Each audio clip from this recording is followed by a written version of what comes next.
चलिए अब quick revision के इस सीरीज में हम आगे बढ़ते हैं और अपने नेक्स्ट टॉपिक को पढ़ते हैं और समझते हैं। नेक्स्ट टॉपिक में जो हमको पढ़ना है वो मनुष्यों में पाचन को पढ़ना है, या हम कह सकते हैं कि मनुष्यों में पोषण को पढ़ना है। इससे पहले हमने सबसे पहले जो चैप्टर की शुरुआत की थी वहां से हम पोषण पढ़े। पोषण देखे दो प्रकार के थे, स्वपोषी और विषमपोषी जीव।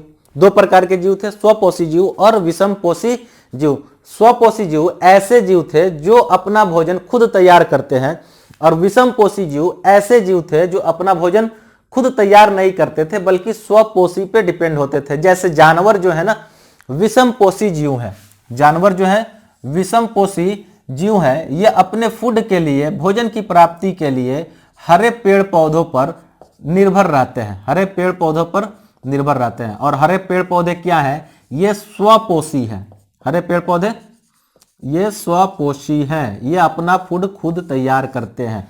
तो हरे पेड़ पौधे स्वपोषी जीव हैं जो अपना फूड खुद तैयार करते हैं, जबकि विषमपोषी जीव वो होते हैं जो अपना फूड खुद तैयार नहीं करते बल्कि डायरेक्टली या इनडायरेक्टली स्वपोषी पर निर्भर होते हैं, उन्हीं से अपनी फूड की प्राप्ति करते हैं। मानव भी क्या है? मानव भी एक विषमपोषी जीव है। मानव भी एक विषमपोषी जीव है जो डायरेक्टली या इनडायरेक्टली हरे पेड़ पौधों पर डिपेंड होता है। जानवर भी हैं जो जैसे चीता, शेर, बाघ, हिरन, ये सब क्या है? ये सब जो है विषमपोषी है। ये सब जो है हरे पेड़ पौधे पर डिपेंड है, ये डायरेक्टली या इनडायरेक्टली जो है हरे पेड़ पौधे पर डिपेंड होते हैं। तो उसमें हमको क्या करना है? विषमपोषी जीव में बहुत सारे जीव हैं, बहुत सारे जीव हैं, उसमें हमको पढ़ना है मनुष्यों में पोषण। और मनुष्य में पोषण जो होता है उसमें, उसके अंतर्गत हमें पढ़ना है मनुष्यों में पाचन। ये यानी कि डाइजेशन प्रोसेस जो है ह्यूमन में कैसे होता है, उस पूरे प्रोसेस को इस वीडियो में, इस वाले पार्ट में, वीडियो के इस वाले पार्ट में हम काफी डिटेल से समझने वाले हैं। तो चलिए हम इसको बिना देर किए हुए इसकी शुरुआत करते हैं, है ना। तो जो हम भोजन लेते हैं वो सबसे पहले हम कहाँ लेते हैं? सबसे पहले वो भोजन जो है हम अपने मुख में लेते हैं, यानी कि माउथ में लेते हैं। सबसे पहला जब भोजन की हम भोजन लेते हैं तो कहाँ लेते हैं? उसको अपने माउथ में लेते हैं। अब समझना ये है कि माउथ में उस भोजन का होता क्या है। मनुष्यों में भोजन जब लेते हैं ना तो भोजन को मुख से लिया जाता है और जो अवशिष्ट पदार्थ होते हैं लास्ट में उसे गुदा से बाहर कर दिया जाता है। यानी कि मुख से लेकर गुदा तक के, मुख से लेकर गुदा के बीच में जो रास्ता होता है, यानी कि भोजन का एक जगह से जो मुख के द्वारा लेते हैं और उसे गुदा के द्वारा क्या करते हैं? बाहर कर देते हैं। उसके बीच में जो जगह होता है पूरा, वो आहार नाल कहलाता है। यानी कि वो पूरा पाइपलाइन जिसके थ्रू हमारा भोजन हमारे शरीर से गुजरता है वो आहार नाल या एलिमेंट्री कनाल कहलाता है। और उसी रास्ते में जो भोजन जो है मुख से लेते हैं और जो पूरे आहार नाल से गुजरता है, उसी रास्ते में जाते वक्त ही उसका डाइजेशन होता है। उस एलिमेंट्री कनाल में ही उस भोजन का डाइजेशन होता है। एलिमेंट्री कनाल के अलग अलग भाग हैं, आहार नाल के अलग अलग भाग हैं। अलग अलग भागों में जो हमारे भोजन के अलग अलग पदार्थ हैं उनका जो पाचन है अलग अलग तरीके से होता है। इस प्रोसेस को स्टेप बाय स्टेप, यानी कि किस पदार्थ का पाचन कहाँ होता है और कितना होता है, पाचन करने वाले कौन से पदार्थ जो उसमें शामिल होते हैं, इन सारे चीजों को स्टेप बाय स्टेप जो है हम पढ़ने वाले हैं। तो इसकी शुरुआत जो हम करेंगे मुख से शुरू करेंगे, क्योंकि जब हम भोजन लेते हैं तो भोजन की शुरुआत जो है ना, भोजन की पाचन की जो प्रक्रिया की जो शुरुआत है वो मुख से ही, माउथ से ही शुरू हो जाती है। तो एक चीज याद रखना है हमेशा, पाचन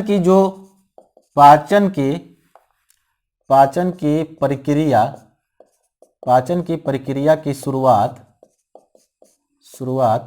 कहाँ से होती है? तो हमारे फूड का जो पाचन की प्रक्रिया की शुरुआत होती है, डाइजेशन जो हमारा फूड का शुरू होता है वो यही मुख से ही शुरू हो जाता है। और ये क्वेश्चन कई बार पूछा है और आगे भी पूछ सकता है। तो इस चीज को ध्यान में रखना है कि पाचन की प्रक्रिया जो है उसकी शुरुआत जो है हमारे मुख गुहा से ही हो जाती है। माउथ में क्या होता है? माउथ में बहुत सारे दांत होते हैं, है ना। उससे भी इंपॉर्टेंट दांत क्या करता है ना कि भोजन को छोटे छोटे टुकड़ों में तोड़ देता है ताकि उसको क्या करे, निगलना आसान हो जाए। तो मुख गुहा में क्या क्या चीज होता है? मुख गुहा भी हमारे आहार नाल का एक भाग है। मुख गुहा हमारे आहार नाल का एक भाग है और वहां पे हमारे भोजन के साथ क्या क्या होता है, कि किस तरीके से डाइजेशन होता है उसको समझेंगे। और उसके आगे भोजन जैसे पड़ेगा, जैसे अमाशय में पहुंचेगा, अमाशय से जो है वो छोटी आंत में पहुंचेगा, छोटी आंत के अलग अलग भाग में पहुंचेगा, उन जगहों पर हमारे फूड का, हमारे भोजन का क्या होता है, उन सारी चीजों के बारे में हम समझेंगे। ठीक है, चलिए अब हम आगे बढ़ते हैं और इसको समझते हैं। मुख गुहा में क्या होता है ना कि एक हमारे मुख गुहा में लार ग्रंथि जो है ना, 2 लार ग्रंथियां हैं। क्या है? लार ग्रंथियां हैं। इन लार ग्रंथियों से लार का स्राव होता है, लार का स्राव होता है। 2 ग्लैंड्स हैं, सैलिवरी ग्लैंड जिसको हम लोग बोलते हैं या सलाइवा ग्लैंड, लार ग्रंथियां हैं सैलिवरी ग्लैंड, इसको बोलते हैं लार ग्रंथि। और इससे जो लार का स्राव होता है, लार को हम बोलते हैं सलाइवा, सलाइवा, ये जो है हमारे भोजन के डाइजेशन में हेल्प करता है, मदद करता है। 2 लार ग्रंथियां हैं जो हमारे मुंह में ही खुलती है, उससे जो है मुंह में लगातार लार का आना जारी रहता है। और ये लार कहाँ से आता है? लार ग्रंथियों से आता है, जिसे हम क्या कहते हैं, और इस लार को क्या कहते हैं? सलाइवा कहते हैं। दरअसल इस लार में ना कई एंजाइम्स होते हैं, अलग अलग तरीके के इसमें पदार्थ होते हैं। जैसे इसमें सबसे पहले तो H2O होता है, किसमें? इस लार में, इस लार वाले भाग में H2O होता है। म्यूकस होता है, म्यूकस क्या होता है इसको समझेंगे। उसके बाद इसमें जो होता है लाइजोजोम्स होते हैं, लाइजोजोम्स होते हैं, और ये सारे एंजाइम्स हैं। और उसके बाद इसमें जो है एमाइलेज होता है। इस लार में इतने सारे चीज होते हैं, और भी बहुत सारे चीज होते हैं।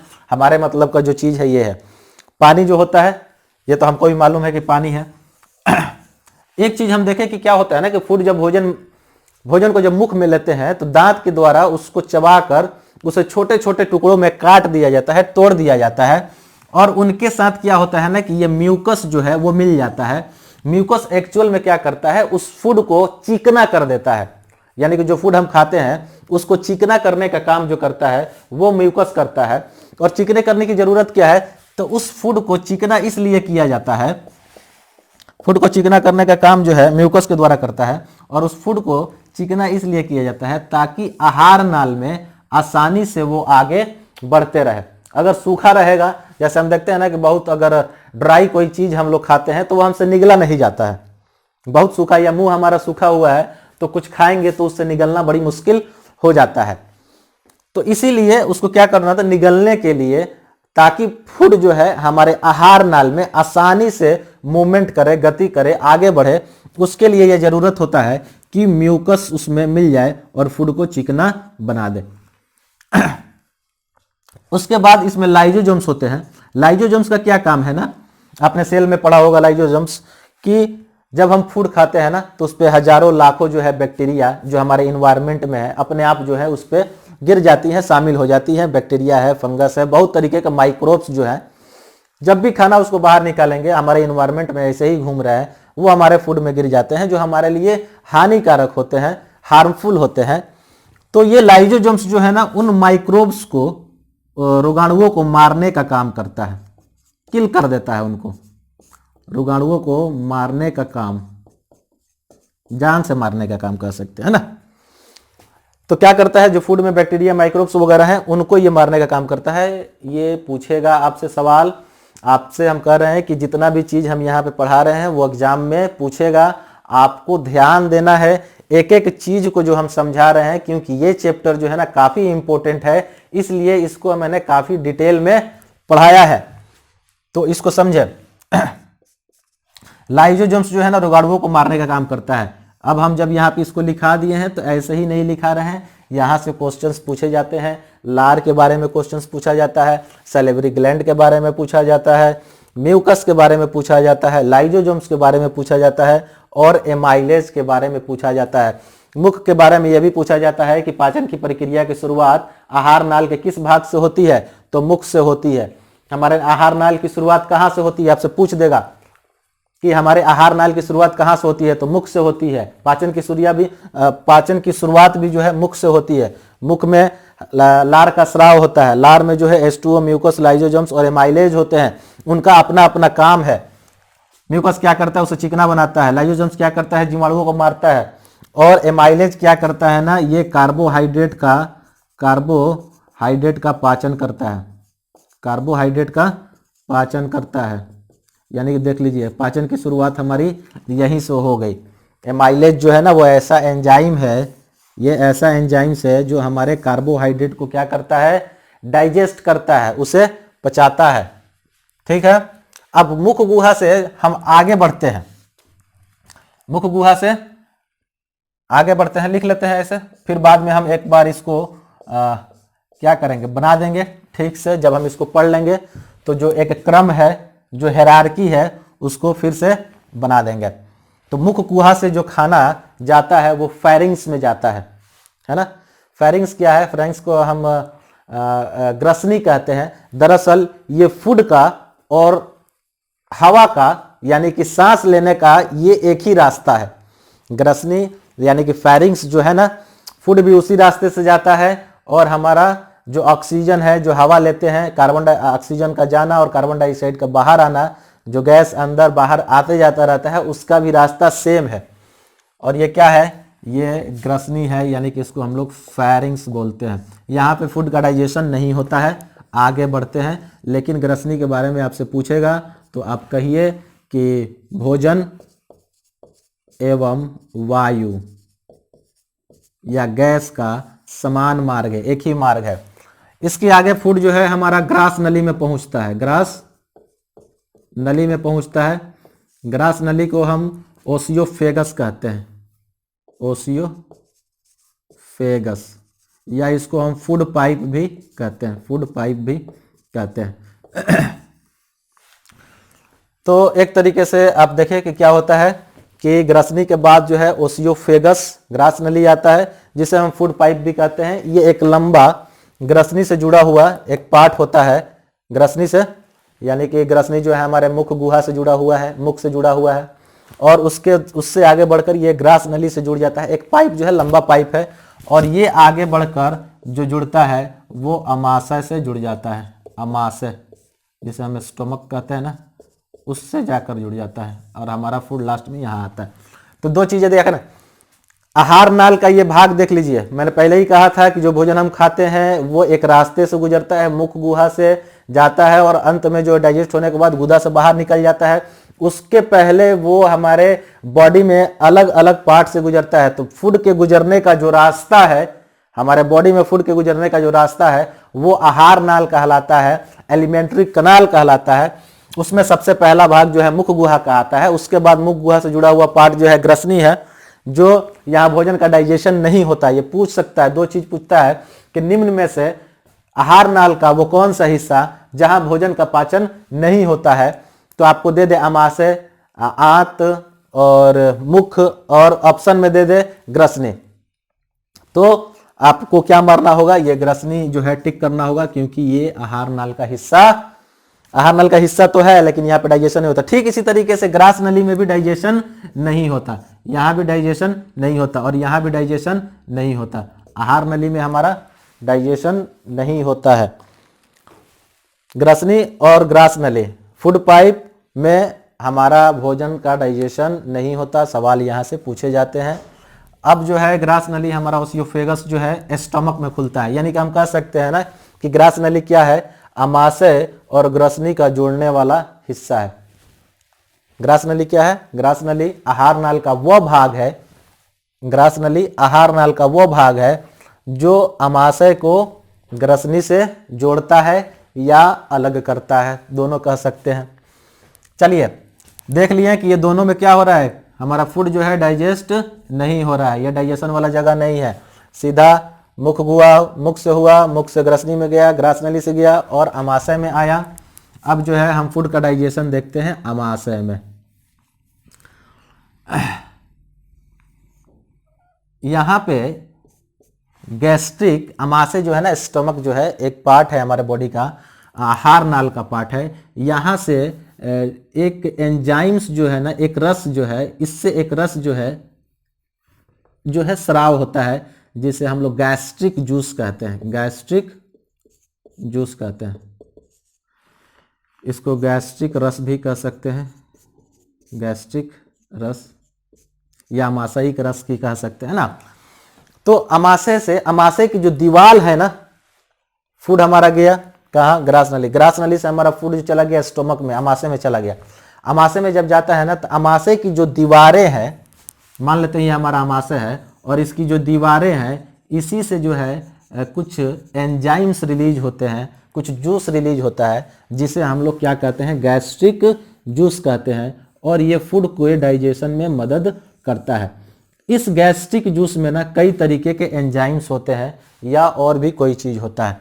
इसमें जो है सबसे पहले हमारा इम्पोर्टेंट जो है HCl होता है। इसको हम केमिस्ट्री में काफ़ी डिटेल में पढ़े हैं। इसको हाइड्रोक्लोरिक एसिड भी कहते हैं, हाइड्रोक्लोरिक अम्ल भी कहते हैं।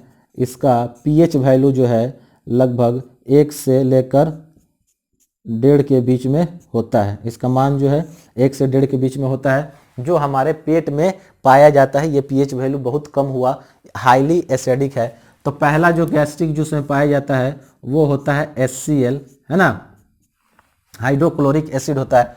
क्यों होता है, इसका क्या काम है, इसको भी देखेंगे। उसके बाद जो है हमारे अमाशय में जो चीज़ होता है वो होता है पेप्सिन या रेनिन, पेप्सिन या रेनिन। ये दो चीज़ें जो है हमको स्टोमक के बारे में पढ़नी है, ठीक है। सबसे पहले यहाँ थोड़ा सा हम क्या करते हैं, इसको क्लियर करते हैं ताकि यहाँ लिखना आसान हो जाए। तो अगर स्टोमक से HCl रिलीज होता है, इसका मतलब है कि HCl का कोई ना कोई काम होगा। तो HCl का भी लगभग वही काम है जो मुख गुहा में लाइजोजोम्स का था, क्योंकि माइक्रोब्स जो होता है ना बड़ी स्ट्रॉन्ग होता है, इतना जल्दी मरने वाले होते नहीं हैं। माइक्रोब्स जो है इतना जल्दी मरने वाले है नहीं, तो वो हमारे अमाशय तक पहुंच जाते हैं। लेकिन अमाशय में मौजूद ये जो HCl है ना, इसका pH वैल्यू इतना कम होता है, या इतना एसिडिक होता है कि उसमें जो माइक्रोब्स आते हैं, जो माइक्रोब्स बच के आ गए रहते हैं, जो रोगाणु, जो बीमारी कराने वाले जो सूक्ष्म जीव हैं, जो रोगाणु हैं, वो आ गए रहते हैं, उनको क्या करता है कि किल कर देता है। ये एसिड है, स्ट्रॉन्ग एसिड है। सबसे स्ट्रॉन्ग एसिड जो है वो HCl होता है, जो हमारे अमाशय में पाया जाता है। और इसका काम जो है कि माइक्रोब्स या रोगाणुओं को जो हमारे अमाशय तक पहुंच चुके हैं उनको किल करना होता है। और दूसरा काम क्या होता है ना, कि हमारे फूड को एसिडिक बनाना या अम्लीय बनाना।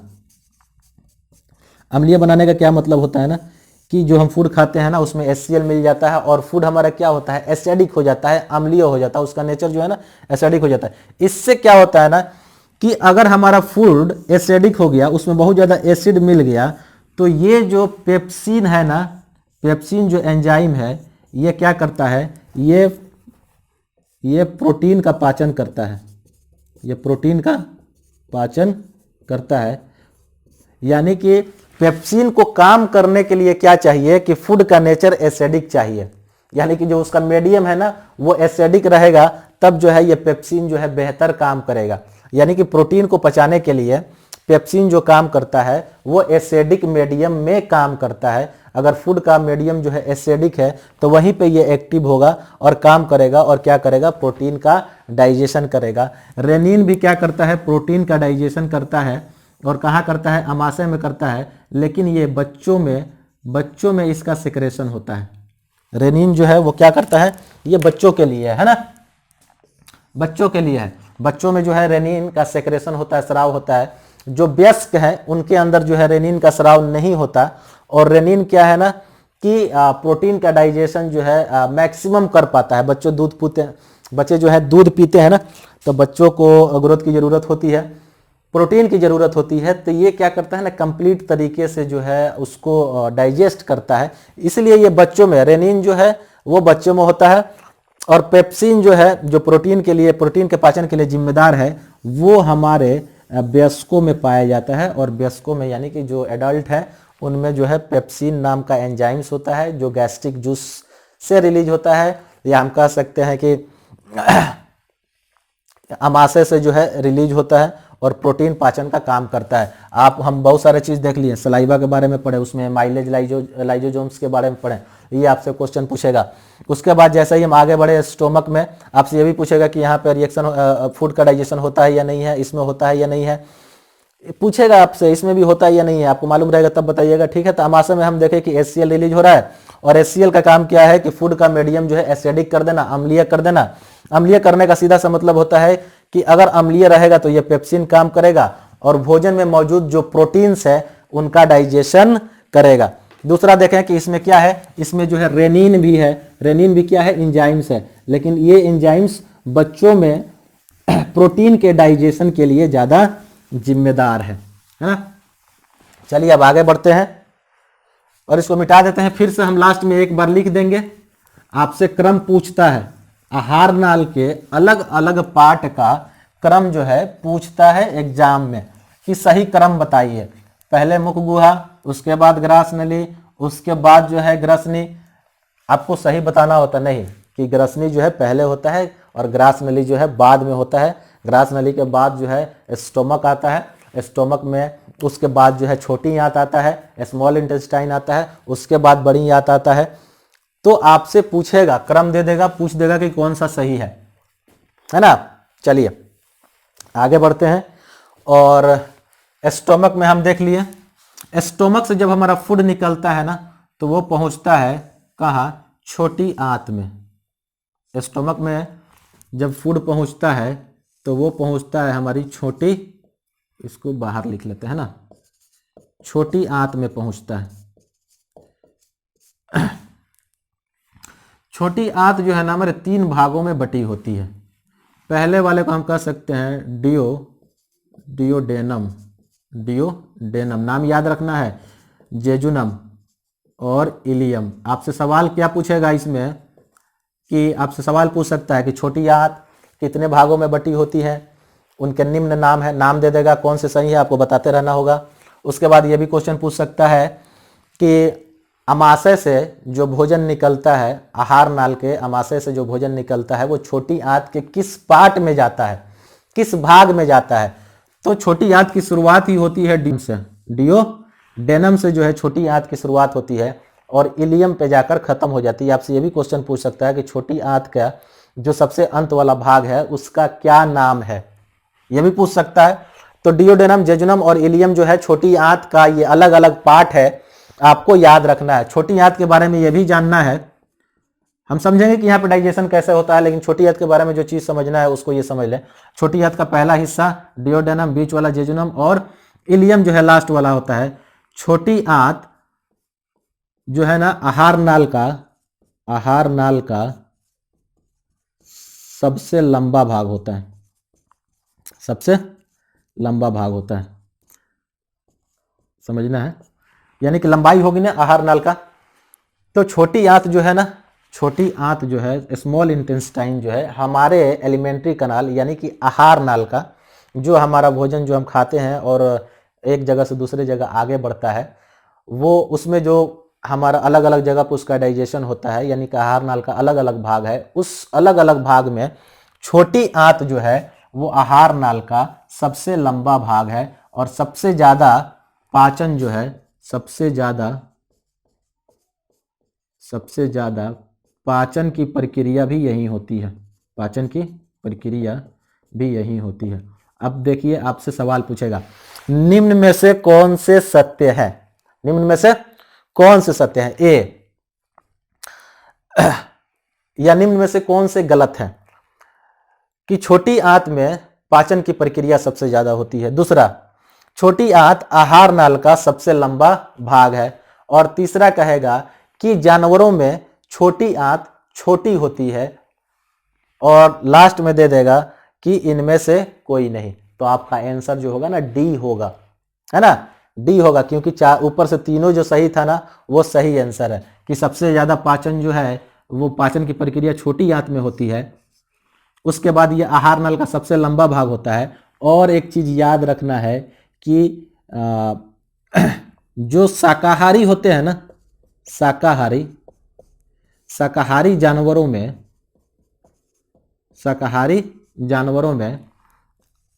आंत, छोटी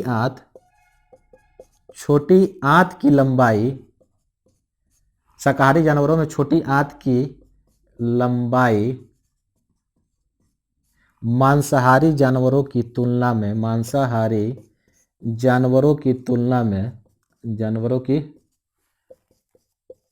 में बड़ी होती है, लंबी होती है। लंबी समझना है यहाँ पे, तिरछा लिख दिया, खैर कोई बात नहीं, पढ़ लीजिएगा। छोटी आंत के बारे में, सबसे ज्यादा पाचन की प्रक्रिया, सबसे लंबा भाग, और दूसरा और तीसरा सबसे इंपॉर्टेंट पार्ट जो है छोटी आंत के बारे में, कि जो भी शाकाहारी जानवर है ना, उनमें आंत की लंबाई जो है बड़ी होती है तुलना में जो जानवर मांसाहारी है। यानी बकरी की आंत की लंबाई शेर के आंत की लंबाई से, छोटी आंत की लंबाई से बड़ी होगी।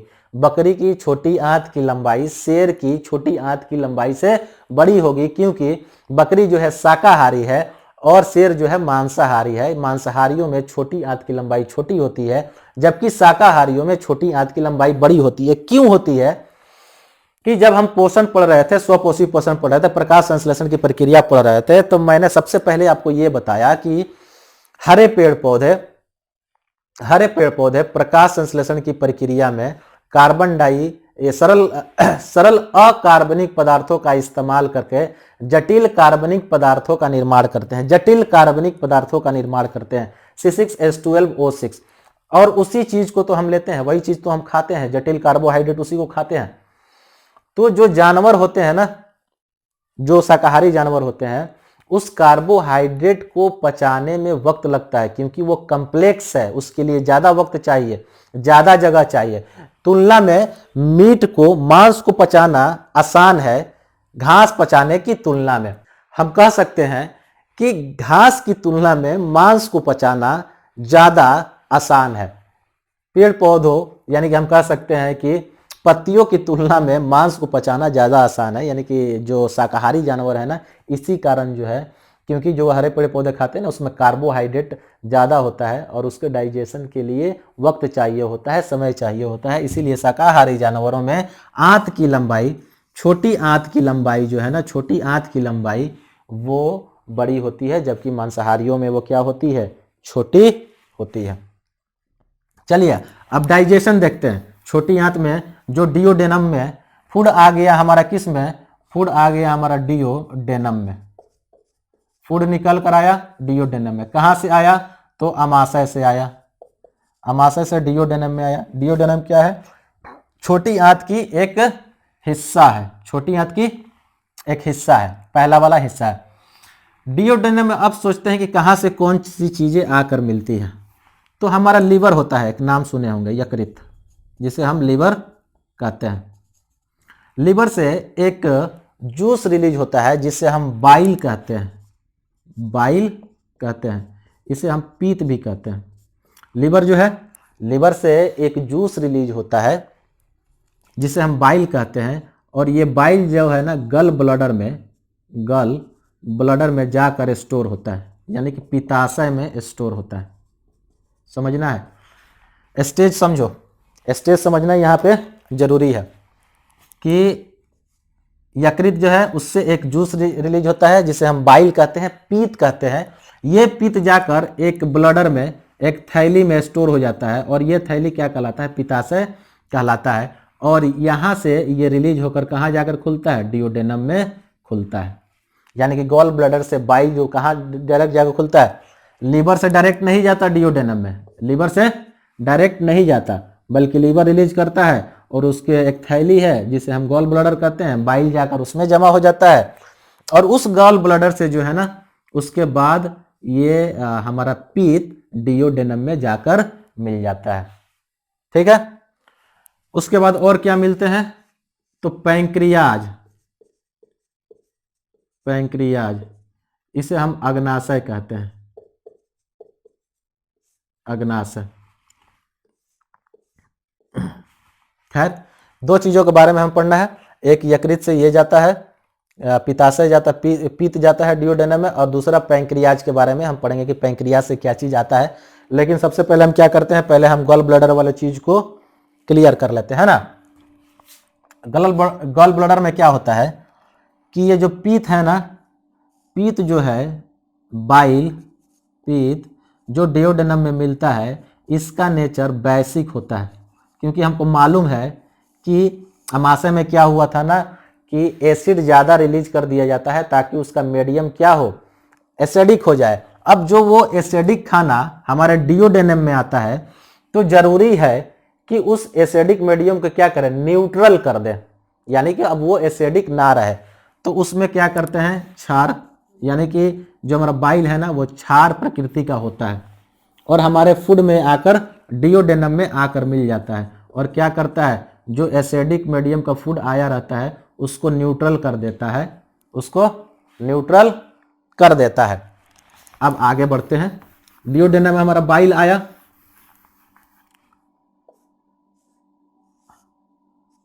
डिओडेनम,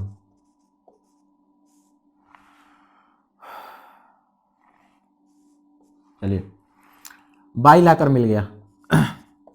बाइल अब आप समझ लिए कि बाइल क्या है, कहाँ से आता है।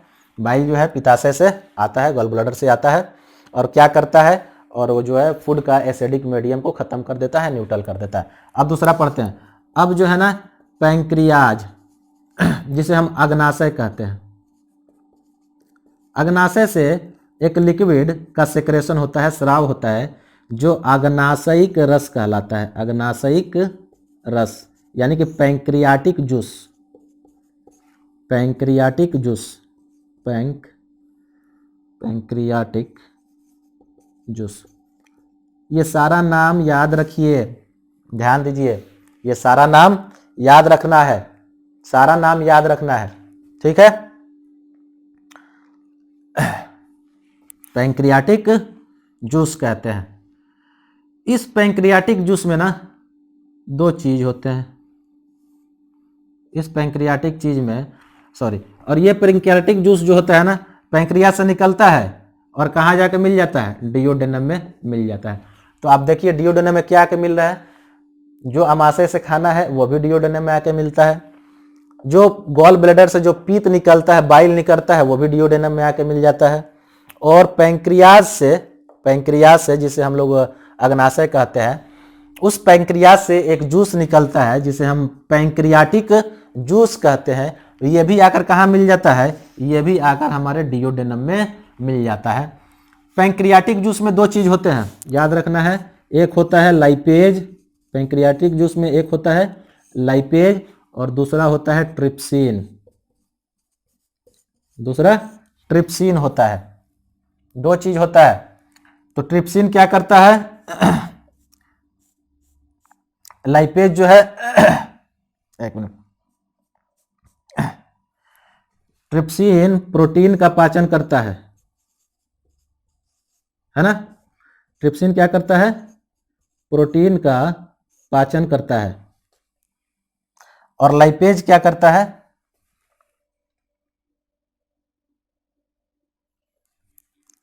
और लाइपेज क्या करता है, लाइपेज जो है वसा का पाचन करता है, वसा का पाचन करता है।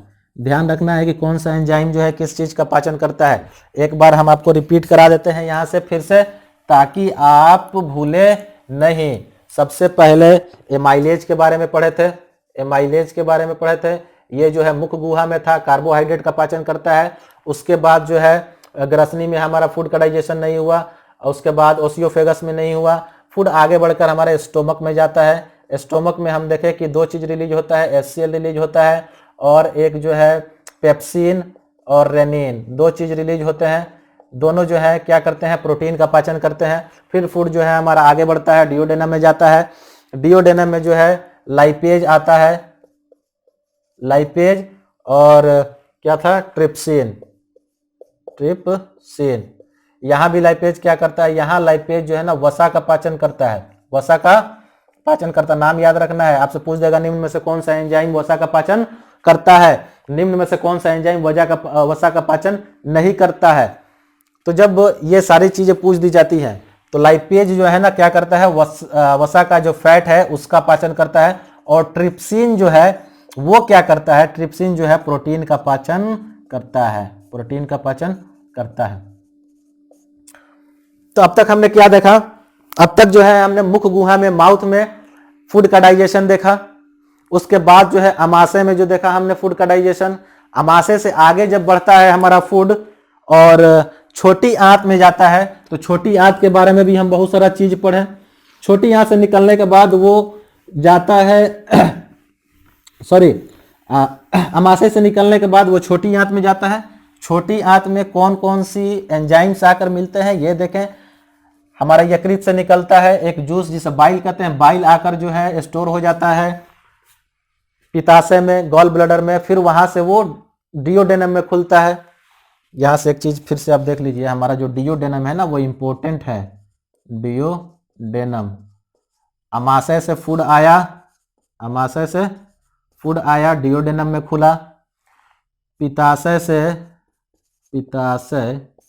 से पीत आया और कहाँ खुला, डिओडेनम में खुला।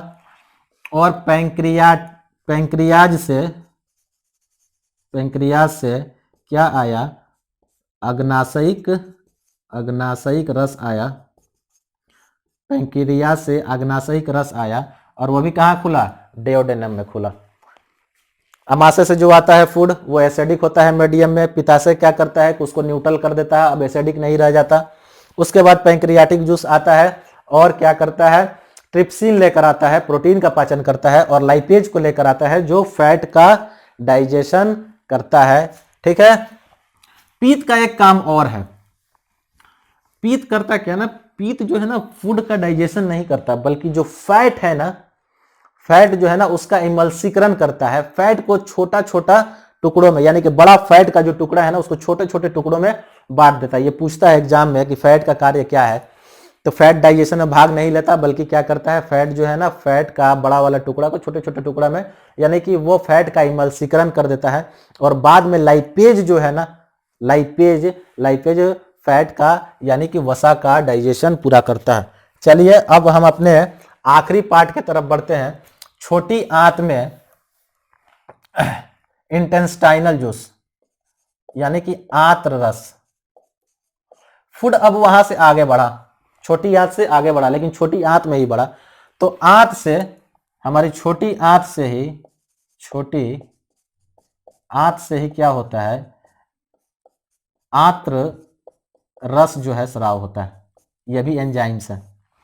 आंत्र रस जो है सेक्रेट होता है हमारी छोटी आंत से ही, जैसे डिओडेनम से आगे की तरफ हम बढ़ते हैं। छोटी आंत में जो सबसे ज्यादा डाइजेशन होता है ना, ध्यान रखना है कि इलियम में होता है। पूरे हमारे आहार नाल में सबसे ज्यादा जो डाइजेशन होता है वो छोटी आंत में होता है, और छोटी आंत में जो सबसे ज्यादा डाइजेशन होता है वो हमारे इलियम में होता है ना। चलिए, तो छोटी आंत से जो जूस रिलीज होता है, एक आंत्र रस निकलता है, एक सेक्रेशन निकलता है, लिक्विड निकलता है। ये क्या करता है, ये फाइनली हमारे कार्बोहाइड्रेट को ग्लूकोज में चेंज कर देता है। ऐसे लिख देते हैं, सीधा आपको याद रहेगा कि आंत्र रस निकलता है ना, वो कार्बोहाइड्रेट को क्या करता है, कार्बोहाइड्रेट को ग्लूकोज में चेंज कर देता है, बदल देता है, ग्लूकोज में चेंज कर देता है। जो हमारा प्रोटीन होता है जो अब तक पाचित होता रहता है उसको क्या करता था, फाइनली उसका डाइजेशन करके अमीनो एसिड में, अमीनो अम्ल में उसको बदल देता है। और जो हमारा वसा होता है उसको फाइनली क्या करता है, छोटी आंत में उसका डाइजेशन हो जाता है और वो फैटी एसिड यानी कि वसा अम्ल और ग्लिसरॉल में चेंज हो जाता है, यानी कि प्लस ग्लिसरॉल। तो जो हमारे फूड का डाइजेशन मुख से शुरू हुआ था, मुख गुहा से शुरू हुआ था, हमारे माउथ से शुरू हुआ था, वो छोटी आंत के लास्ट वाले पार्ट में आकर क्या होता है, उसका फाइनल डाइजेशन हो जाता है। जिस कार्बोहाइड्रेट का डाइजेशन जो है हमारे मुख से स्टार्ट हुआ था, वो छोटी आंत में पूरी तरीके से डाइजेस्ट होकर ग्लूकोज में बदल जाता है। जिस प्रोटीन का पाचन जो है शुरू हो गया था हमारे स्टोमक में, उसका फाइनली जो है पाचन हो जाता है और लास्ट में एमिनो एसिड जो है चेंज, एमिनो एसिड में उसका डाइजेशन हो जाता है। फाइनली वसा जो होता है उसका फाइनली जो है वसा अम्ल और ग्लिसरॉल में चेंज हो जाता है। यानी कि जो भी हम फैट खाए थे, जो भी कार्बोहाइड्रेट खाए थे, जो भी प्रोटीन खाए थे, हमारा बॉडी जो है ना एग्जैक्ट उसको उसी तरीके से नहीं यूज करता है, बल्कि उसको अपने बॉडी के हिसाब से उसका डाइजेशन करता है और तब जाकर इस्तेमाल करता है। यानी कि बॉडी जो है ना कार्बोहाइड्रेट नहीं यूज करता, ग्लूकोज यूज करता है, प्रोटीन नहीं यूज करता बल्कि अमीनो एसिड यूज करता है, वसा डायरेक्ट यूज नहीं करता बल्कि उसको वसा अम्ल और ग्लिसरॉल में चेंज करके तब उसका इस्तेमाल करता है। तो इस तरीके से हम देख पाए। अगर आपसे कहा जाए कि पाचन की शुरुआत कहाँ होती है, तो आप कहिए कि पाचन की शुरुआत जो है मुख गुहा में होती है। फिर आपसे ये पूछे कि पाचन का अंत कहाँ होता है, तो छोटी आंत में जो है पाचन का अंत हो जाता है।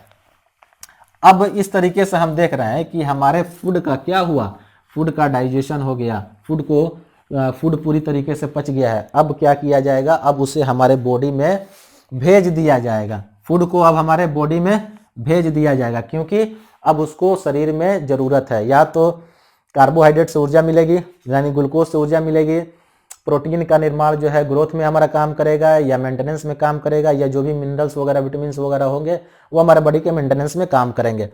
तो जो छोटी आंत होती है ना, यहां से याद रखना, छोटी आंत की दीवार ना ऐसे होती है, फ्लैट नहीं होती बल्कि ऐसे, बल्कि छोटी आंत की दीवार जो है ना ऐसे होती है, क्योंकि हमारा फूड का डाइजेशन हो गया है।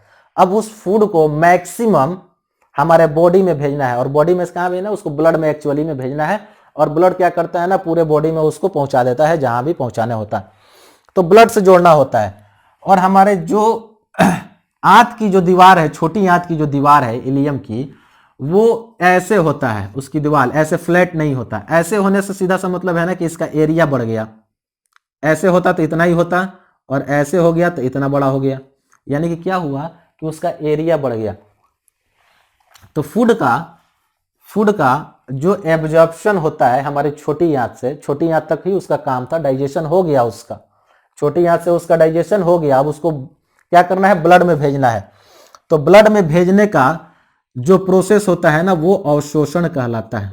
अवशोषण यानी कि एब्जॉर्प्शन, एब्जॉर्प्शन कहलाता है। क्या होता है, एब्जॉर्प्शन कहलाता है। और एब्जॉर्प्शन का जो काम होता है ना, वो ये जो स्ट्रक्चर दिख रहा है ना, इस स्ट्रक्चर का नाम है दीर्घ रोम। दीर्घ रोम, विल्ली, जिसको हम लोग अंग्रेजी में विल्ली कहते हैं। ये स्ट्रक्चर जो उंगली नुमा जो स्ट्रक्चर है, इस तरीके से जो उंगली नुमा स्ट्रक्चर है, ये दीर्घ रोम कहलाता है। ये आंत की आंतरिक दीवारों में होता है, अंदर की दीवारों में होता है इस तरीके से। इससे क्या होता है ना कि इसकी लंबाई बढ़ जाती है और मैक्सिमम एब्जॉर्प्शन हो पाता है। जो हमारा फूड का डाइजेशन हुआ है वो यहाँ से उठा लिया जाता है हमारे ब्लड के द्वारा। किसके द्वारा, ब्लड के द्वारा। और कहाँ से, तो ये विली विली जो चीज है जिसे हम दीर्घ रोम कहते हैं, यहाँ से उठा लिया जाता है। फिर उसके बाद एब्जॉर्प्शन हो जाता है, हमारा फूड का एब्जॉर्प्शन हो गया, आगे बढ़ता है तो एजिमुलेशन का प्रोसेस होता है। एजिमुलेशन में क्या होता है ना कि हमारे फूड में जो एक्स्ट्रा वाटर है ना, उसको बॉडी क्या करता है, एब्जॉर्ब कर लेता है। तो इसको हम स्वांगीकरण कहते हैं, स्वांगीकरण कहलाता है। एजिमुलेशन, एजिमुलेशन। तो इस तरीके से। और उसके बाद क्या होता है, जो अनडाइजेस्टेड फूड होता है उसको बॉडी जो है गुदा के द्वारा लास्ट में बाहर कर देता है। तो हम जो है क्या किए कि डाइजेशन की शुरुआत किए, और डाइजेशन की शुरुआत हम मुख गुहा से किए, और मुख गुहा के से किए, पूरे आहार नाल की चर्चा किए। सबसे पहले जो है हम मुख से जो है उसका स्टार्ट किए, उसके बाद स्टोमक में देखें, उसके बाद हम लोग छोटी आंत में देखें, छोटी आंत के डियोडेनम में देखें, फिर उसका आगे बढ़ते हुए कि फूड का कैसे डाइजेशन हो रहा है, कहाँ डाइजेशन हो रहा है, कौन सा एंजाइम जो है कौन से पोषक तत्वों का डाइजेस्ट कर रही है, सारी चीज देखें, बड़ी डिटेल्स में देखें। एक चीज जो है ना आपको हम बताना भूल गए कि फूड जो है ना हमारे पूरे आहार नाल में, आहार नाल फिर से बता देते हैं कि वो रास्ता है जिसके थ्रू जो है भोजन जो है हमारे बॉडी से गुजरता है।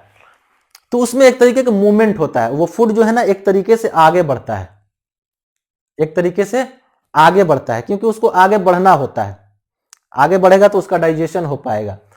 तो फूड ऐसे ही आगे नहीं बढ़ जाता, बल्कि पूरा आहार नाल जो है ना, पूरा हमारा आहार नाल है, उसमें एक तरीके की गति होती है जिसे हम लोग पेरिस्टेटिक मूवमेंट कहते हैं। पेरिस्टेटिक मूवमेंट, पेरिस्टेटिक मूवमेंट, क्रमाकुंचन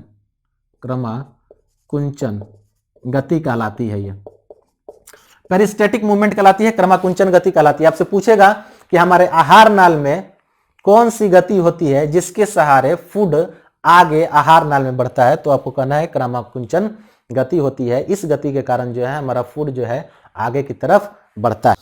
तो ये एक इंपॉर्टेंट पार्ट जो था ह्यूमन डाइजेशन से रिलेटेड, इसको हमने पूरा किया। यदि आपको ये वीडियो पसंद आया ही होगा, बिल्कुल आया होगा, तो वीडियो को लाइक करें, कमेंट करें, शेयर करें और मेरे चैनल को सब्सक्राइब करना ना भूलें, क्योंकि काफ़ी मेहनत से मैंने जो है ये वीडियो बनाया है। तो आप चैनल को भी सब्सक्राइब जरूर करें। तो आज के लिए इस वीडियो के लिए इतना ही। क्विक रिवीजन के नेक्स्ट सीरीज में, यानी कि बायोलॉजी की जो हम क्विक रिवीजन कर रहे हैं, उस सीरीज के अगले वीडियो में आपसे मिलते हैं। आज के लिए इस वीडियो के लिए इतना ही। Thank you.